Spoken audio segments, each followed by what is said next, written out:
Good evening, ladies and gentlemen. John F. Kennedy once said, we must find time to stop and thank the people who make a difference in our lives.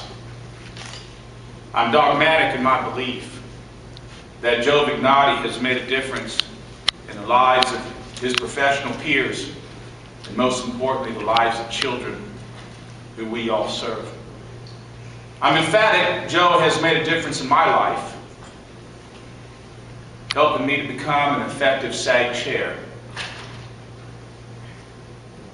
a better judge, and Joe, even a better person. His career in juvenile justice expands 24 years. He started in 1987 as a youth development worker. Joe and I we've had many occasions to reminisce of our juvenile justice past. I will not share all of them. I will only share just a few serious ones. But Joe told me once that his passion to help kids began at the very start, in that job as a youth development worker. In this job, he watched kids with mental health afflictions get dumped into our detention centers there in Georgia. He watched with disdain kids suffering from hurt or with hurt, from family dysfunction, kids hurting from learning disabilities or having an emotional behavior disorder, and kids hurting or suffering from depression, getting locked up for making adults mad. And that was their only crime. Joe once said, I know I can't fix the system, but I can sure try to fix these kids one at a time. Joe went on to work with kids in the community as a probation officer, and he did this for several years. And after several years of doing this and gaining yet more experience one-on-one and knowing kids out there in the community and in their homes and in the schools, he was promoted to a residential placement specialist. And I think now you begin to see the picture why Joe became a juvenile justice specialist, because he's developing this skill, this knowledge, okay? And so in that, he began to understand the budgetary constraints and the importance of prioritizing and what kids need to go here and there. But in that, Joe would tell me in our conversations how much it hurt him that he knew there were kids that needed to go here, but there just wasn't enough money. Well, from there, he was appointed to serve as the very first case expediter in Georgia with the Georgia Department of Juvenile Justice. Joe was walking that road less traveled. You know what I'm talking about. The journey was still unraveling, though.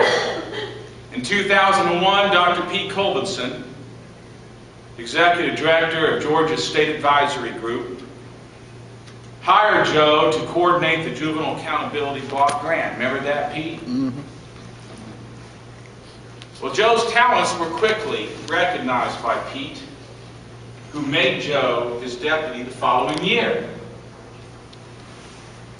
Well, soon thereafter, Joe assumed the responsibilities of the juvenile justice specialist from his mentor and his friend. And I want you to know, Pete, with your back turned and in private conversations, that's how Joe has described you. Okay? I know you don't believe it.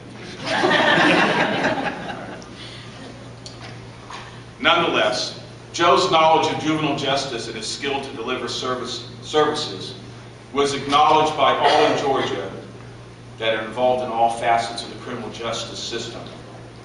And how is that shown? Because in 2007, he was appointed to the Georgia Criminal Justice Coordinating Council, where he worked toward helping his colleagues on the adult side to spend more money on the front end to help kids so they won't be a customer of adult corrections. And then in 2008, after the retirement of Dr. Colbinson and the restructuring of our state advisory group, Joe was appointed Director of Justice Programs. He was soon thereafter commended by the governor, Sonny Perdue, by written commendation for his contributions to the children of Georgia, saying the citizens of Georgia are thankful for his ongoing contributions to the protection and well-being of Georgia's children. For over a decade, ladies and gentlemen, Joe has served a resource to all us judges there. I know, I'm past president of the Council of Juvenile Court Judges. And I'm telling you right now, I've had many judges tell me one-on-one how much they respect and appreciate Joe and what he has meant to us at the Council of Juvenile Court Judges in directing us with his special skills and knowledge and how we need to go about doing things. I mean, time and time again, Joe has called me up, and he's called up judges. He said, now wait a minute, okay? We're showing an increase in the detention of status offenders. We need to do something about it, and we'd get together because of Joe's leadership and foresight and his abilities and skill to know how to articulate and be diplomatic, and he knows how to win people over. Finally, his juvenile justice specialist peers elected him to serve as the co-national juvenile justice specialist. You know, to those juvenile justice specialists in this audience, you know why you elected him. You know his amenable and kind disposition, how he's there to help, never turning anyone away. You know his knowledge, his skills, his abilities, the tremendous credibility that Joe commands in our field, and his compassion for the kids, for this coalition for juvenile justice, and for you and me as individuals. With that, ladies and gentlemen, it is my distinct honor and privilege to present to you Joe Vignati, this year's recipient of the Tony Gobar Outstanding Juvenile Justice Specialist Award, and my dear colleague and my dear friend. And I want to say this one last thing. We would all do well to emulate his characteristics. Thank you, Joe.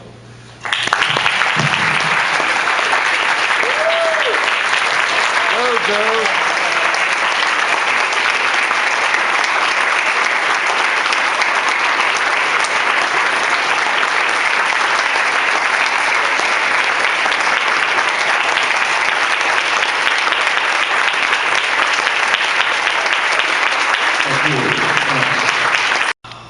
I'm excited and humbled to receive the Tony Gobar Award. I have, like Al here, have had the fortune of knowing Tony. Being chosen to receive this award is a great honor for me, and it carries the name of a great man, whose example many people, myself included, have been inspired by and have tried to live by. Over the past 8 years, Tony has become a symbol of excellence and hope, and those are two qualities that are always worthy to follow. So what to say? I thought long and hard about all the past deserving recipients and all the things that they've done over the years to improve the lives of juveniles, and I was humbled again. Pat Severa from Colorado, so smart. Larry Carter, so dedicated. Dick Lindahl, Dick's in the back, I think, yeah. Dick, who stepped up and stepped in when nobody else would. Sandy Rempe and all the work that they've done in Missouri. And last year's recipient, Chris Kervick, my brother in spirit. I never thought that I would stand in their company, and I racked my brain. What did they all say when they were standing up here? Being blessed with a poor memory, I did now what we all do when we need an answer. I turned to Google.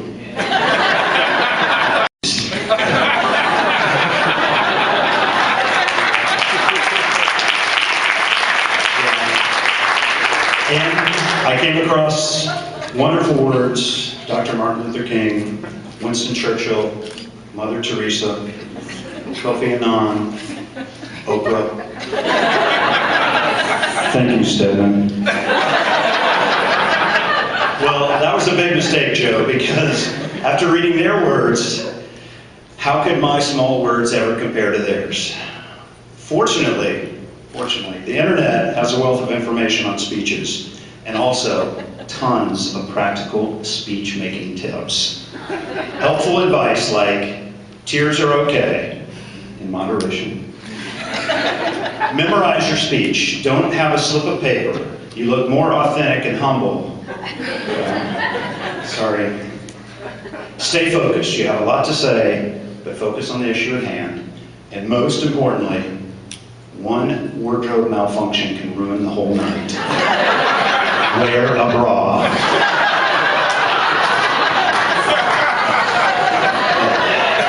Thanks, Derek. Seriously. I would not be here standing before you to receive the Tony Gobar Award without the love and support of so many people. My beautiful, supportive, amazing wife, Catherine, here in the front row. Our 4 wonderful children, Kendall, Sydney, Glennon, and Riley. I'd like to thank my mom, Kathleen Rodman, and my stepfather, Jack Rodman. I'd like to thank my father, Romeo, and of course, my SAC chair, Judge Stephen Teskey. Truly my kindred spirit on this journey. And I could not have done this without all the support of all the specialists from around our great country. And I see Meg from Colorado here, Catherine from Maine. I don't see them, but I know they're in there. I know Kathy's here from Louisiana. I know Mark, our former specialist from New Jersey. I could not have done it without you guys, and I thank you so much for all your support and all your dedication.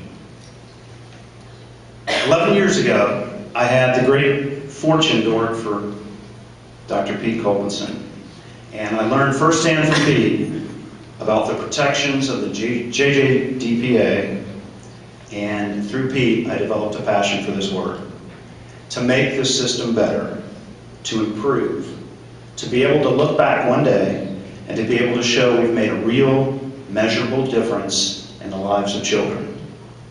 And that seems like such an overwhelming challenge to make, think about it, to make a real, measurable difference in the lives of children. The juvenile system is complicated. There's so many disparate elements. Parents, schools, substance abuse, learning disabilities, sentencing guidelines, judicial discretion, racial inequities. A butterfly flaps its wings in Japan, and it causes a thunderstorm that waters cherry blossoms here in Washington. Seemingly random, but connected. Juvenile justice attempts to connect these dots. A child is sentenced to life without parole. Juvenile justice is crime prevention. A child suffers and acts out in response. Juvenile justice is child welfare.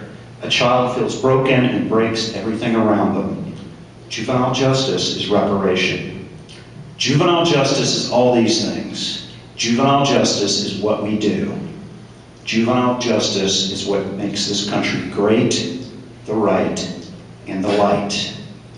The Tony Gobar Award that I'm honored to receive today symbolizes that light of hope. That light shines for our children now and will continue to shine long after we're gone. Thank you so much.